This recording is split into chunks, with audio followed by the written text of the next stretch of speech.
Welcome into sports, everyone. I'm Sports Director Matt Dowell here at Colonial Life Arena, where it's a lot quieter now than it was just a little while ago. A sold-out crowd of 18,000 people here today to watch number 1 South Carolina take on number 11 UConn in the latest chapter of their rivalry series. And today was all about the Gamecocks, led by senior te-hina who had 21 points on the day, including 5 3-pointers. Ashton Watkins adding 15 points, Chloe Kitts with another 14, and Raven Johnson with a double-double of 10 points and 12 rebounds to lead South Carolina to an 83-65 victory over the Huskies. It was all Gamecocks the whole way through. They led by 9 after the first quarter, 14 at the half, and really stayed with a big lead throughout the duration of this game. For the UConn Huskies, Paige Beckers and Aaliyah Edwards each getting 20 points in this game.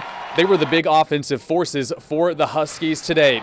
South Carolina is now 23-0 overall this season. They've won the last 4 games against the Huskies and 5 of the last 6 in this series. And we've got full team coverage of this game tonight from the CLA. Our Matt Vereen joins me now with more on the Gamecocks' reaction. Matt, dominant wins and loud sellout crowds becoming the norm here for women's basketball at Colonial Life Arena. Plenty of names for the Gamecocks, giving the crowd something to cheer about in the win over the Huskies, including te-hina 5 triples en route to 21 points. As she said, the energy in here was a big part of why she came here in the first place. Man, I love it. I love the fans. I love the atmosphere. The environment's so much to play in, especially when you're your home team. I'm sure it's not fun for the visiting team, but man, it's just amazing. I'm so blessed to play in front of them.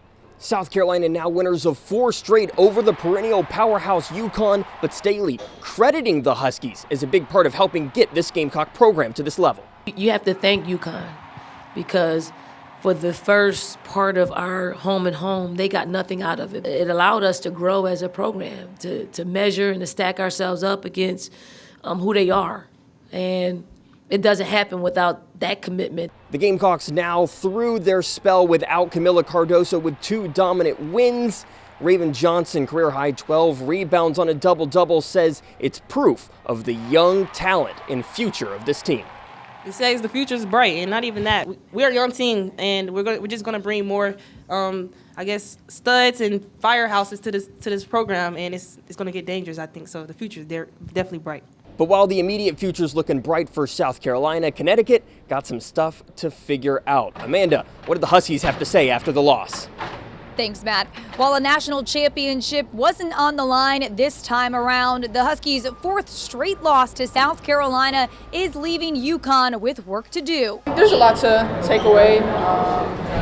It feels like the end of the season after a loss, but we realize that there's a lot of season left to go. South Carolina's strength was UConn's weakness. Head coach Gino Ariama calling out the Gamecocks' opportunistic mentality after the loss. We did not play a very smart game in the first half, and we certainly didn't get any help from them because they took advantage of every mistake that we made. Never trailing, never letting their foot off the gas, the undefeated Gamecocks tied their largest win margin in the series. They also had a really good flow in which they could keep subbing new guys in and keep everybody fresh, and I thought they did a really good job of that, and just controlling the pace the entire game. Despite 20 points, Paige Beckers is now 1-2 all-time against Carolina and 0-1 at the CLA.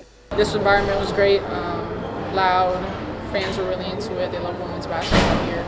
That love being the theme for the Gamecocks this season, and that love carrying them past 6 ranked opponents this year.